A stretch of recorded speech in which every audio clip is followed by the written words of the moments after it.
It's hard to believe House M.D. first premiered 20 years ago.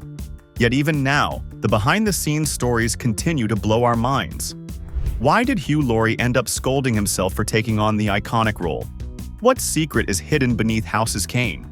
If he was just a healthy, good-looking guy, we would not be able to do nearly the things we do with that character. And how does Sherlock Holmes fit into all this? All right, that's enough intriguing. Stop intriguing me now. It's practically a detective story waiting to unfold. Nearly failed auditions. Laurie's audition for Dr. Gregory House actually took place in a hotel restroom in Namibia.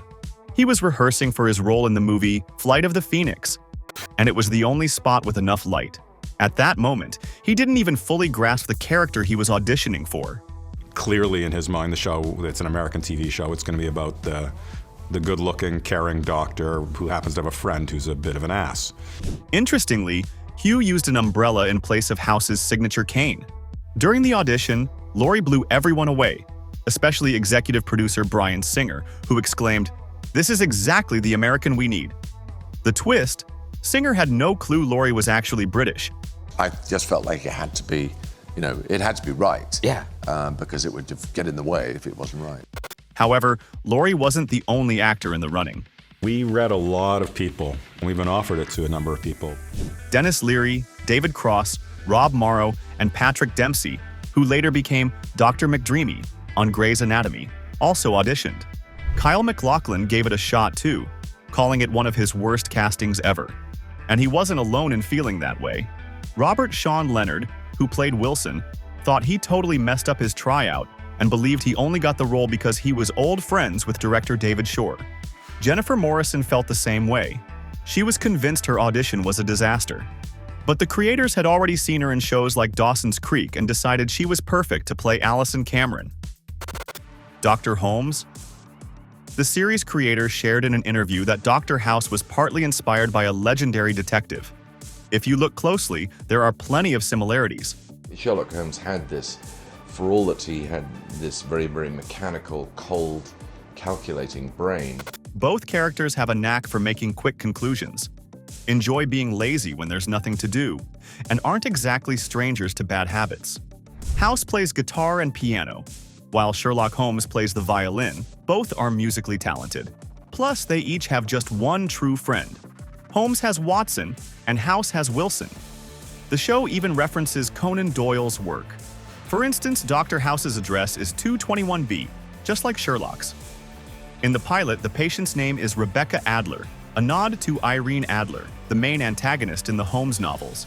In another episode, House receives a book titled A Manual of the Operations of Surgery, a real-life inspiration for Sherlock as well. What's more, at the end of Season 2, House is shot by a man named Jack Moriarty, which nods to the detective's arch-nemesis, the criminal mastermind James Moriarty. Hugh Laurie, on the other hand, drew inspiration from his relative. Father's son. The show's lead actually grew up in a real doctor's family. Your father was a doctor. He was. Rand Laurie was a British physician, a rowing champion, and an Olympic gold medalist. He also had a love for playing the piano, a passion he passed on to his son. In several episodes of Dr. House, Hugh showcases his musical talents, and interestingly, those performances were unscripted and improvised by him. Hugh once mentioned feeling guilty about being paid more to become a fake version of his own father. He struggled with the fact that he earned more for acting than real doctors did for helping people in need.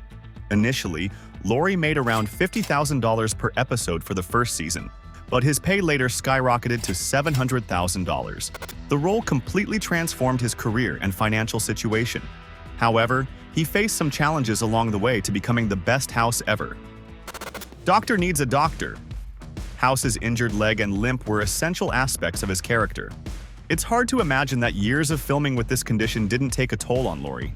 As a result, the actor began to experience issues with his knee joints. The show might last through to series 7, 8, or 9, but I don't know if I will because I'm starting to lose my knees. It's a lot of hip work. There are things going badly wrong. Hugh admitted that he had to do some yoga to help with the strain. He later confessed that filming could be grueling at times, describing his experience playing House as a nightmare. Laurie shared that while he got to tell amazing stories with fantastic people, it all became repetitive, day after day, month after month, year after year. There were times when I'd think, if I were just to have an accident on the way to the studio and win a couple of days off to recover, how brilliant would that be? The actor was indeed prone to depression. He could often be found sitting on the floor of the set, worrying that he could have performed better. While filming House, Laurie was away from his family who stayed in the UK, and this distance significantly affected his mood. However, he later assured, I love the character. I mean, I always will. I love him. at the same time, he never took on any major TV roles after that. A symbolic cane. The House writers debated how best to show the Doctor's injury. They thought about putting him in a wheelchair, but felt that would limit his character too much. And then for a very brief moment after the wheelchair, it was a scar. But doing the makeup would require a significant amount of time and money. Ultimately, they decided on a cane, which turned into more than just a prop. He's like a superhero, the way you use your cane and you open doors and you lock doors. Canes are typically used on the side opposite the injury, but Gregory insisted on using it on his injured side. Why? To emphasize House's rebellious nature. Bold thing to do. One of the things I liked about it was that he didn't try to be liked. He didn't try to be liked, and the show didn't try to be liked. And I think that's very likable. Additionally, the showrunners put in a lot of effort to ensure that viewers never saw the twist coming. How to get rid of the characters. Did you know the writers actually considered killing off House in the finale?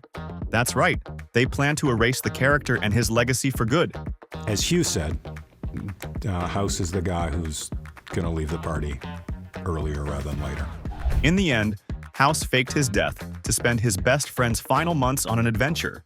And again, by the way, at the end, just a little nod to Sherlock Holmes, who, in fact, apparently died but then came back to life.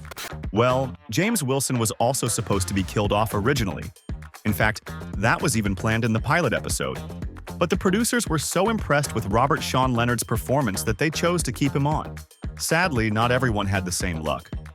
Cal Penn, who portrayed Dr. Kuttner, left the show in the 5th season and was stunned to learn his character would die by suicide. Penn said he felt more than mild shock and loss, but didn't hold it against the writers. He even came back for a cameo in the series finale. But why did he step away from such a successful show? It was actually for a pretty honorable reason. He'd been offered a position in the Obama administration at the White House. Meanwhile, Penn's colleagues' decision came as a complete surprise to the entire team. The most hurtful exit. Lisa Edelstein, who played Dr. Lisa Cuddy, left the show after the season 7, breaking the hearts of both fans and her team. It is a desperately sad thing for me and for everyone on the House, obviously, not to have Lisa here. The actress's decision was firm. She wasn't pleased that her salary was reduced once her contract ended. While Omar Epps and Robert Sean Leonard accepted the new terms, Edelstein didn't. It seems she was so disappointed with the show's creators that she even declined to return for the series finale. Later, Edelstein expressed no regrets about missing it, feeling that House and Cuddy's story had concluded just as it should. That's just part of my journey that led me here, and I'm so happy about it. It was a great experience. On the flip side, countless people were more than willing to do whatever it took to land even a brief role in the series. Very special guest stars. Most shows bring in the trendiest celebs of the moment to boost ratings, but House took a different route. Guest stars felt more like passion projects, handpicked by the cast and creators, especially if they were musicians. Dave Matthews was one of the first to appear in Season 3. Later, Patrick Stump from Fall Out Boy made a cameo in Season 8. And in 2009, Meatloaf also joined the show for a guest spot. Hamilton creator Lin-Manuel Miranda made a memorable appearance as House's roommate in a psychiatric ward. As it turned out, executive producer Katie Jacobs was a fan of Miranda's work. And Miranda himself was a huge House admirer. It's a thrill. It's a thrill. We made like a little miniature movie. It was the best summer vacation ever. No surprise there. The popularity of this show is still hard to beat. At its peak, House series drew in over 80 million viewers. Amazing numbers.